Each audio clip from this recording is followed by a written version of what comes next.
2 Reis 6. Eliseu faz flutuar um machado. Os membros da comunidade dos profetas disseram a Eliseu: Como vês, o lugar onde vivemos contigo é pequeno demais para nós.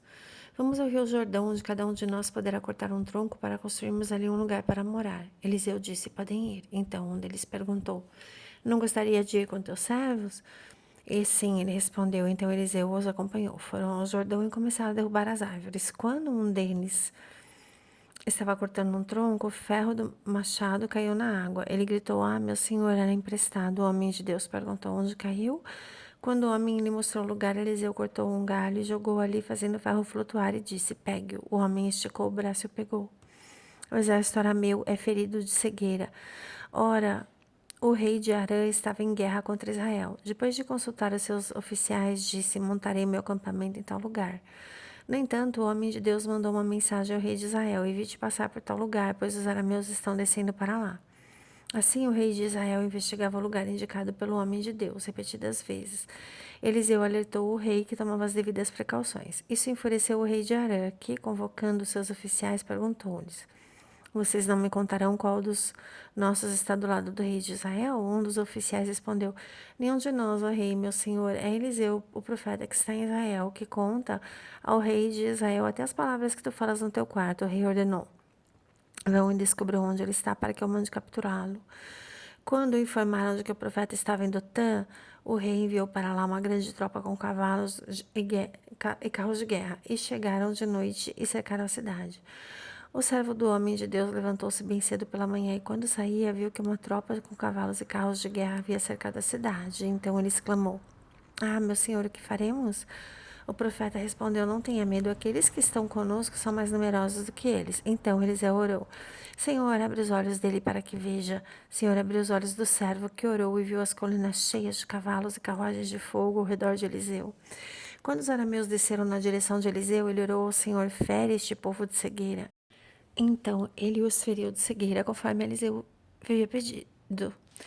Eliseu lhes disse: Este não é o caminho nem é esta cidade. Siga-me para que eu os leve ao homem que vocês estão procurando. Ele os guiou até a cidade de Samaria. Assim que entraram na cidade, Eliseu disse: Senhor, abre os olhos destes homens para que possam ver. Então o Senhor abriu-lhe os olhos e eles viram que estavam dentro de Samaria. Quando o rei de Israel os viu, perguntou a Eliseu: Devo matá-los, meu pai? Devo matá-los? Ele respondeu: Não. O rei costuma matar prisioneiros que captura com espada e arco?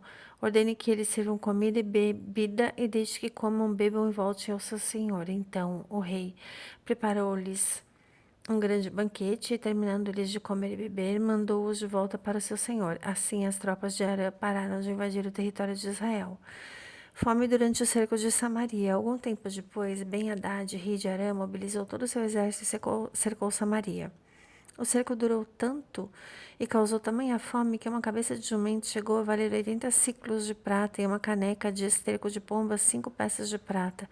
Um dia, quando o rei de Israel inspecionava os muros da cidade, uma mulher gritou para ele: Socorro, ó rei, meu senhor. O rei respondeu: Se o senhor não a socorrer, como poderia ajudá-la? Acaso há trigo na eira ou vinho no lagar?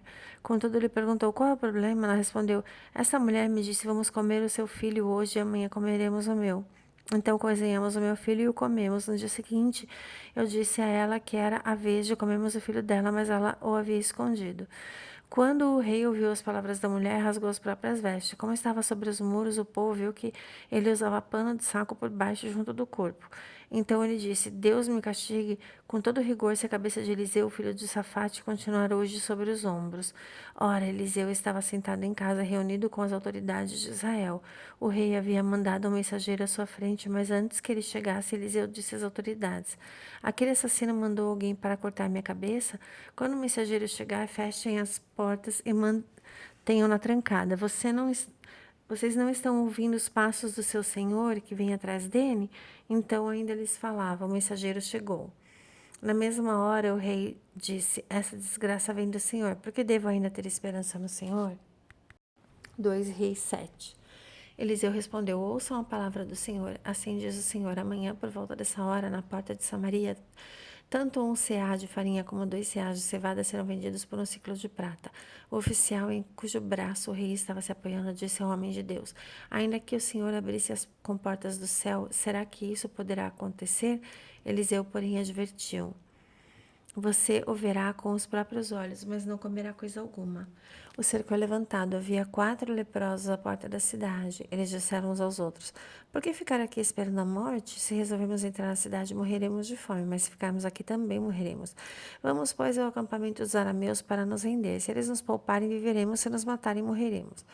Ao anoitecer, eles se levantaram e foram ao acampamento dos arameus. Quando chegaram às imediações do acampamento, viram que não havia ninguém ali, pois o Senhor tinha feito os arameus ouvirem o ruído de um grande exército com cavalos e carros de guerra, de modo que disseram uns aos outros: Ouçam, o rei de Israel contratou os reis dos hititas e dos egípcios para nos atacarem. Então, para salvar a própria vida, fugiram ao anoitecer, abandonando tendas, cavalos e jumentos, deixando o acampamento como estava. Tendo chegado às imediações do acampamento, aqueles leprosos entraram em uma das tendas, comeram e beberam, pegaram prata, ouro, roupas e saíram para esconder tudo. Depois voltaram e entraram em outra tenda, pegaram dali outros objetos e esconderam também. Então disseram uns aos outros: Não estamos agindo certo. Este é um dia de boas notícias, mas nós estamos calados. Se esperarmos até o amanhecer, seremos castigados. Vamos imediatamente contar tudo no palácio do rei. Assim foram, chamaram as sentinelas da porta da cidade, eles contaram. Entramos no acampamento arameu e não vimos nem ouvimos ninguém. Havia apenas cavalos, jumentos amarrados e tendas abandonadas. Os sentinelas da porta proclamaram a notícia e ela foi anunciada dentro do palácio. O rei se levantou de noite e disse aos seus oficiais: Eu explicarei a vocês o que os arameus planejaram. Como sabem que estamos passando fome, deixaram o acampamento e se esconderam no campo, pensando: com certeza eles sairão e então os pegaremos vivos e entraremos na cidade. Um dos oficiais respondeu: Manda que alguns homens apanhem 5 dos cavalos que restam na cidade. O destino desses homens será o mesmo de todos os israelitas que ficarem. Sim, como toda esta multidão condenada. Por isso vamos enviá-los para descobrir o que aconteceu. Assim, prepararam 2 carros de guerra com cavalos. O rei os enviou atrás do exército arameu, ordenando os condutores: Vão descobrir o que aconteceu. Eles seguiram as pegadas do exército até o Jordão e encontraram todo o caminho cheio de roupas e armas que os arameus haviam deixado para trás enquanto fugiam. Os mensageiros voltaram e relataram tudo ao rei. Então o povo saiu e saqueou o acampamento dos arameus. Assim, tanto 1 seá de farinha quanto 2 seás de cevada passaram a ser vendidos por um ciclo de prata, conforme o Senhor tinha dito. Ora, o rei havia posto como encarregado da porta da cidade oficial em cujo braço tinha se apoiado, mas quando o povo saiu, ele foi atropelado à porta e morreu, conforme o homem de Deus havia predito quando o rei foi à sua casa. Aconteceu conforme o homem de Deus dissera ao rei. Amanhã, por volta dessa hora, na porta de Samaria, tanto 1 seá de farinha como 2 seás de cevada serão vendidos por um ciclo de prata. O oficial tinha contestado ao homem de Deus, perguntando: Ainda que o Senhor abrisse as comportas do céu, será que isso poderia acontecer? O homem de Deus havia respondido: Você verá com os próprios olhos, mas não comerá coisa alguma. Foi exatamente isso que aconteceu, pois o povo o pisoteou à porta da cidade e ele morreu. Glórias a Jesus.